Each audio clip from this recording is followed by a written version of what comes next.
What's up, y'all? It's Daunting. HODLs. We back in here with another video. It's Friday, and not payday for me today, but that'll be next week. But I come up with other ways to try to bring in income. My goal really is to try to bring in income daily. I think I've got to the point in my life where it's just inexcusable almost to not go out there. At least if you feel like you want to bring in some income, or anytime I want to feel like I want to bring in some income, then I should get off my butt and try to make it happen in other ways, whether that's provide a product, service, or do some work for somebody, add value to somebody if I feel like I ever wanted to, earn some extra money. And so it's up to me as an individual to not wait around for an employer to pay me. So I'll probably be looking at it, something to do today, once I get off work today.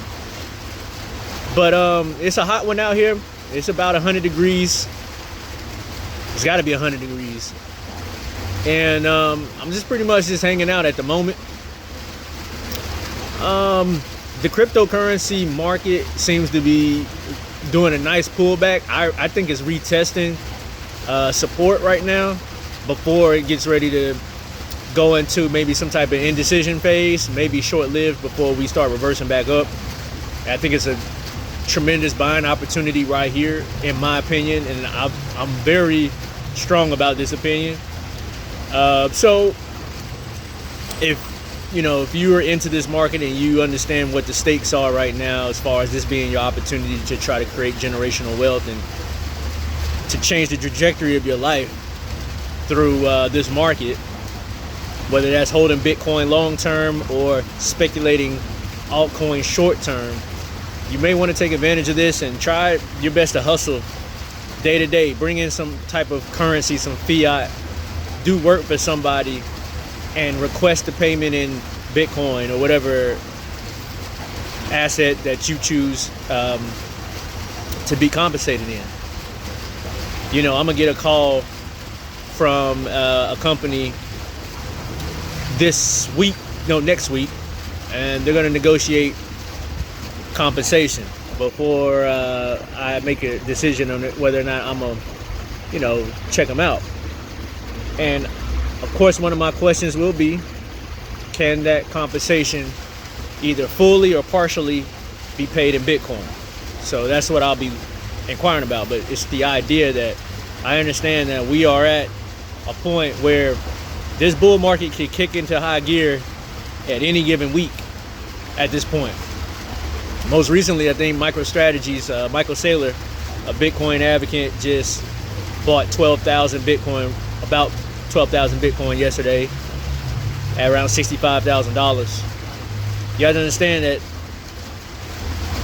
if you don't think guys like Michael Saylor has a team of technical analysis experts, market sentiment experts, to know when to start picking up crypto at this time, even though he has a reputation of kind of buying at the top, I think, or quote unquote what the top is, you have to kind of follow what these big guys are doing, these BlackRocks, these MicroStrategies, these big companies buying Bitcoin, because they got the analysts, they got the specialists, they got the researchers. That's if you're not too good at doing all that stuff on your own or having an idea what to look for. But if you don't, I got some tools that could help you, at least foundationally, that I've been applying for like the past at least about 5 years. And so if you want to learn basic stuff, check out links I got in the description for some easy reads on how generally the Bitcoin market works, or understanding Bitcoin conceptually. I got an easy read down in the link. I also have a online course for those who want to be able to do basic fundamental and technical analysis to help them out with their cryptocurrency investing endeavors, just kind of like an aid, just to kind of know how to analyze things and avoid the schemes, scams that are running rampant in the cryptocurrency market. That'll be coming out soon. For those who want it, like I don't really care if you buy it or not. I'm not really pushing it hard because a lot of my effort has been in the past years of acquiring deep positions in digital assets, specifically Bitcoin. So I'm okay with that. I'm okay. But this is more so just my gift to the people, like pretty much returning a favor to the world so, you know, they can have an easier time and avoid getting wrecked. Because a lot of people will get wrecked this time around. I think I read this post on Twitter. Some statistical number was put out that there are more tokens and more projects that are on second layers of these tokens than even in the peak of 2021.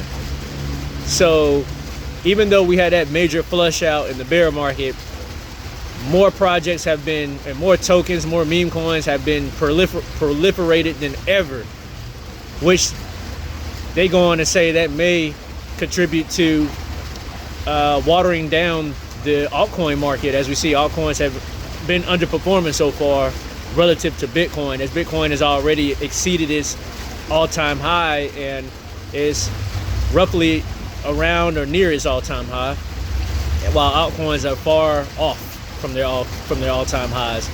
And this is the first time I've seen this type of I've seen this before in a cycle where Bitcoin has reached all-time highs and then altcoins are still well off. So they may be saying that the rehypothecation on these layer ones or buy the layer 2 tokens that they create, or these memes and these NFTs, all this garbage, a lot of it's garbage, it's causing sell pressure on these layer 1 coins, because in order to acquire them you have to sell the layer 1 coins. You have to switch out the layer 1 coins, buy them, and then you immediately go into these things. And so it's kind of keeping a bit of a, it's always keeping constant pressure onto the buys, right? But anyway, that's a theory. That's a theory backed on some type of statistics. But anyways, I digress. At some point, maybe things will change, I'm sure. Because if we look at it in a macro sense,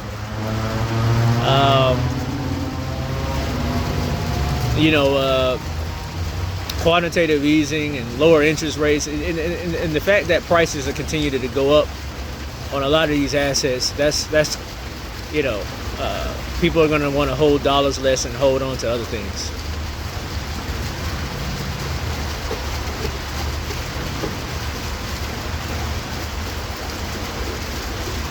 Like just recently, I was over at the Fresh Market, grocery store nearby here.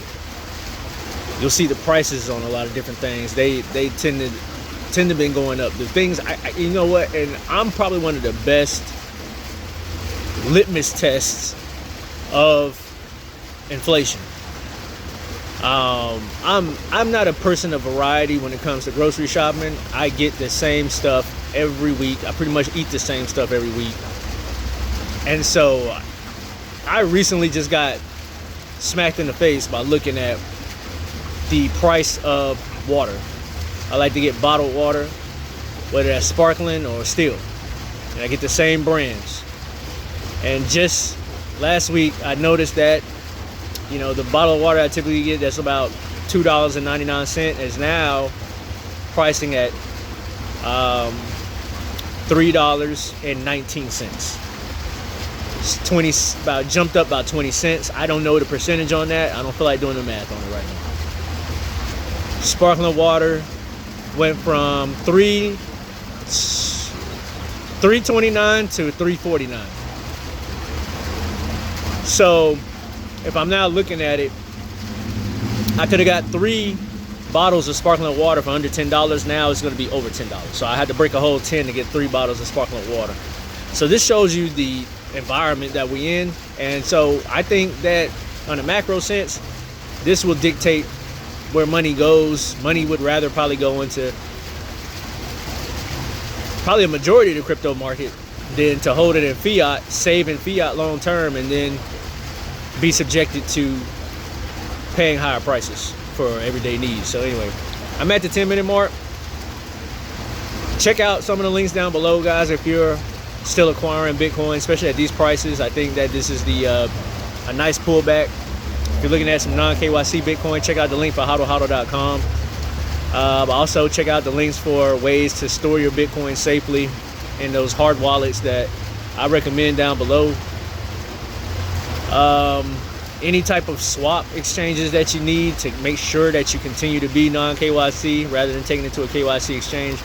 I got a swap exchange that you may be curious or interested in, taking a look at on your own. Anyways, 10 minutes is up. I'm out.